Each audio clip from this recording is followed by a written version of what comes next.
नमस्कार दोस्तों, स्वागत है आपका हमारे YouTube channel A1 online classes में। जैसा कि मैंने आपको बताया कि सबसे पहले मैं आपको पॉलिटी पढ़ाऊंगा। इसका भी एक रीज़न है, क्योंकि पॉलिटी हर कम्पिटिटिव एग्ज़ाम में 2 या 3 नंबर से डेफिनेटली पूछी जाती है, चाहे वो स्टेट लेवल का एग्ज़ाम हो, चाहे वो सेंट्रल लेवल का एग्ज़ाम हो। आइए हम जानते हैं पॉलिटी के बारे में। कुछ स्टूडेंट्स को ये प्रॉब्लम होती है, वो पॉलिटिक्स और पॉलिटी में डिफरेंट कर नहीं पाते। तो बताता हूँ आपको मैं।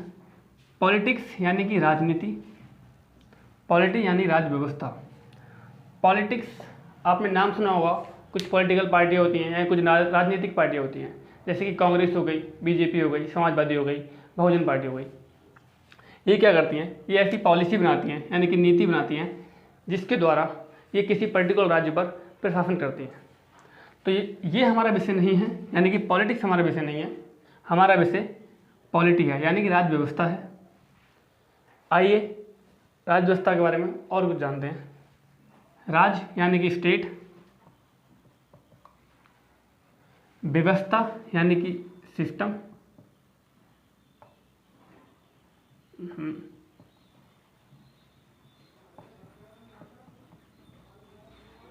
सिस्टम। अब स्टेट का नाम सुन के आपके माइंड में क्या ये तो नहीं आ रहा कि हम यूपी के बारे में पढ़ेंगे, स्टेट के बारे में पढ़ेंगे, हरियाणा के बारे में पढ़ेंगे? अच्छा ये बताइए, क्या भारत भी एक स्टेट है? ये तो स्टेट है ही, तो क्या भारत भी एक स्टेट है? स्टेट को क्वालिफाई करने के लिए 4 चीज़ों की आवश्यकता होती है, बताता हूँ आपको। स्टेट, उसके लिए कुछ क्षेत्रफल होना चाहिए, उसमें कुछ जनसंख्या निवास करनी चाहिए,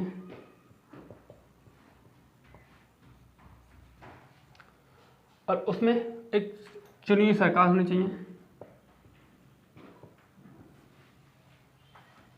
और संप्रभु होना चाहिए वो, यानी कि वो खुद के निर्णय स्वयं ले, ऐसा स्टेट होना चाहिए।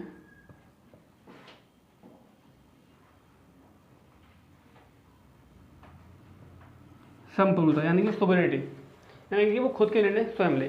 अगर हम अपने स्टेट को देखें भारत के समकक्ष उसमें, तो ये भी यूपी, हरियाणा, पंजाब ये स्टेट है। अगर हम वर्ल्ड में देखें तो वर्ल्ड के अकॉर्डिंग भारत का भी क्षेत्रफल है, भारत में जनसंख्या है, भारत में भी एक सरकार है, और भारत भी अपने निर्णय स्वयं लेता है, यानी कि भारत भी एक स्टेट है। आइए ये देखते हैं कि इस स्टेट को चलाया कैसे आता है, यानी कि इसको चलाने का तरीका क्या है। तो तरीका है जिसके द्वारा चलता है ये, वो है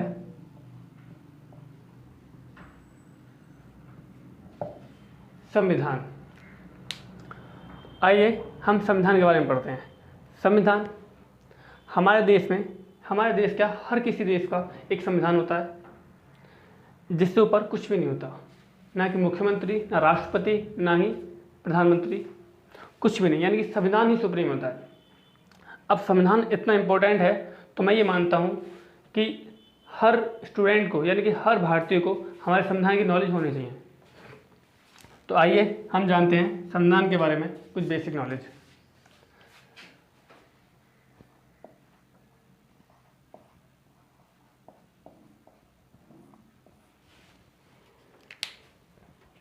मैं इसे रफ कर देता हूँ।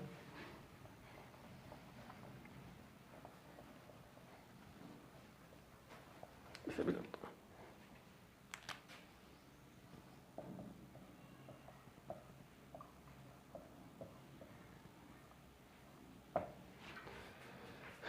संविधान, मैंने बताया कि हर देश का एक संविधान होता है, जिसके द्वारा वो देश चलता है। तो संविधान 2 तरह का होता है।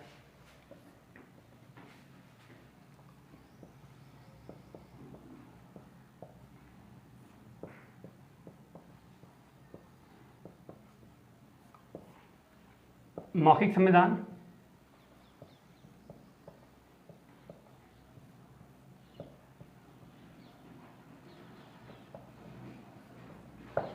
लिखित संविधान। अब आप ये अंतर कैसे कर पाएंगे कि कहाँ मौखिक संविधान है और कहाँ लिखित संविधान? आइए मैं आपको बताता हूँ बहुत साधारण शब्दों में। जिस देश का प्रथम व्यक्ति, यानी कि सर्वोच्च व्यक्ति अगर जनता द्वारा चुना जाए, वहाँ पर लिखित संविधान होता है, यानी कि वहाँ पर लोकतंत्र होता है।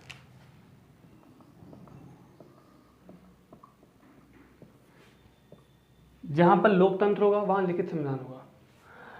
अब जिस देश में कोई राजा शासन चले, मतलब राजा ही सुप्रीम हो और उस या फिर उसके वंशज ही आने वाले टाइम में सुप्रीम वो बने, मतलब उस देश के सर्वोच्च व्यक्ति बने, वहाँ राजतंत्र होता है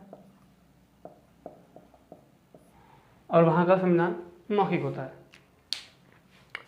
आइए हमने ये जाना, तो भारत का संविधान लिखित संविधान है, यानी कि भारत लोकतंत्र है।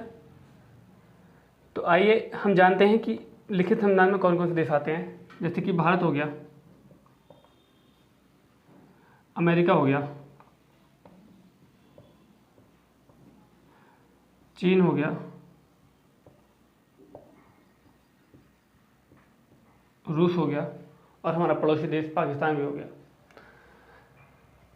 इसी प्रकार मौखिक संविधान में ब्रिटेन हो गया,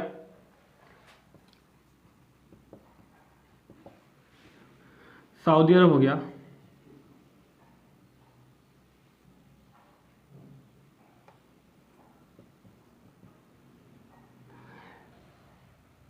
ऐसे कुछ और देश भी हैं जो मौखिक संविधान में आते हैं। अब हम जानते हैं अपने भारत के संविधान के बारे में। एक बात आपको बता दूं कि विश्व का पहला लिखित संविधान अमेरिका का था, 1789 में जो बन गया था। विश्व का सबसे बड़ा संविधान भारत का, यानी कि विश्व की सबसे बड़ी डेमोक्रेसी, विश्व का सबसे बड़ा लोकतंत्र भारत। तो उसके बारे में हम जानते हैं भारतीय संविधान के बारे में।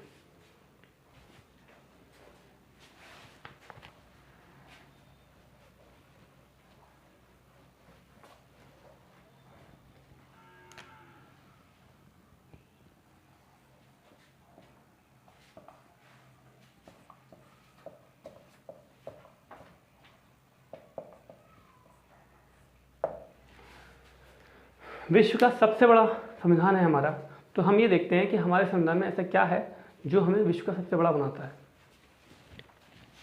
हमारे भारतीय संविधान में 22 भाग हैं, 395 अनुच्छेद हैं। पहले 8 अनुसूचियाँ थीं, अब 12 अनुसूचियाँ हैं।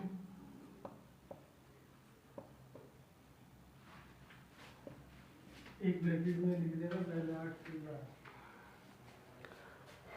भाग, यानी कि हम इन्हें लेसन यानी कि पार्ट से डिवाइड कर सकते हैं कि हमारे संविधान में 12 भाग हैं, यानी 12 पार्ट हैं, 12 लेसन हैं। आप इन्हें ऐसे याद कर सकते हो। अनुच्छेद यानी कि जैसे कि पार्ट में कुछ पैराग्राफ होते हैं, वैसे ही कुछ टॉपिक्स होते हैं, वैसे ही 395 अनुच्छेद हैं। और जो सबसे ज़्यादा इम्पोर्टेंट चीज़ें हैं हमारे संविधान में, उन्हें हमने अनुसूची में रखा है। पहले 22 भाग थे, अब इसी के अंदर किसी को बढ़ा दिया गया, जैसे कि पहले का खा इस तरह से ये 25 भाग बन गए हैं, मगर मेनली 22 ही हैं। इसी तरह आर्टिकल भी बढ़ गए हैं, खा वर्ग के, मतलब 448 आर्टिकल्स हो गए, यानी अनुच्छेद हो गए। तो आइए हम देखते हैं और ज़्यादा डिटेल से भारतीय संविधान के बारे में।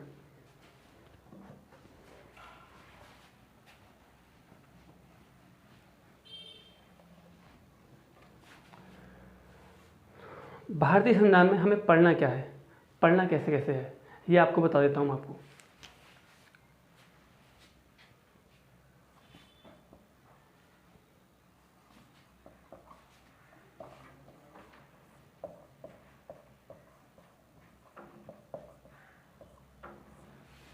हमें सबसे पहले ये पढ़ना है कि हमारा संविधान बना कैसे, यानी कि भारतीय संविधान का निर्माण कैसे हुआ।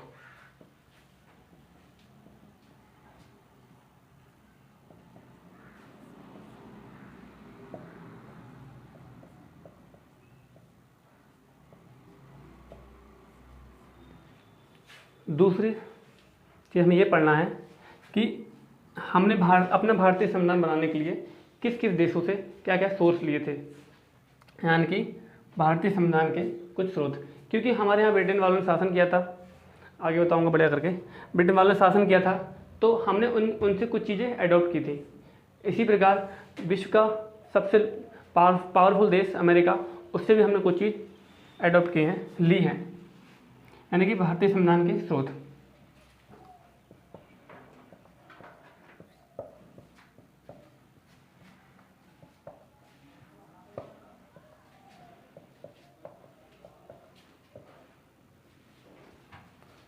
तीसरे नंबर पर हम पढ़ेंगे इसके अंदर अनुसूचियाँ।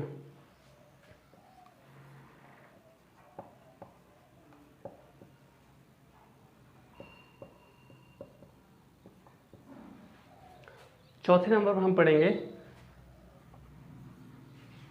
अपनी प्रस्तावना, भारतीय संविधान प्रस्तावना।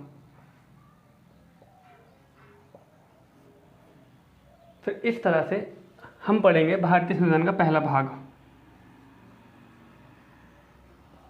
और आगे भी हम ऐसे ही इसी तरह पढ़ते रहेंगे। तो पहले वीडियो में आपको मैंने ये बताया, अब मिलते हैं नेक्स्ट वीडियो में। धन्यवाद। अगर आपको हमारा वीडियो अच्छा लगा हो तो हमारे चैनल को लाइक, सब्सक्राइब और कमेंट जरूर करें। Thank you.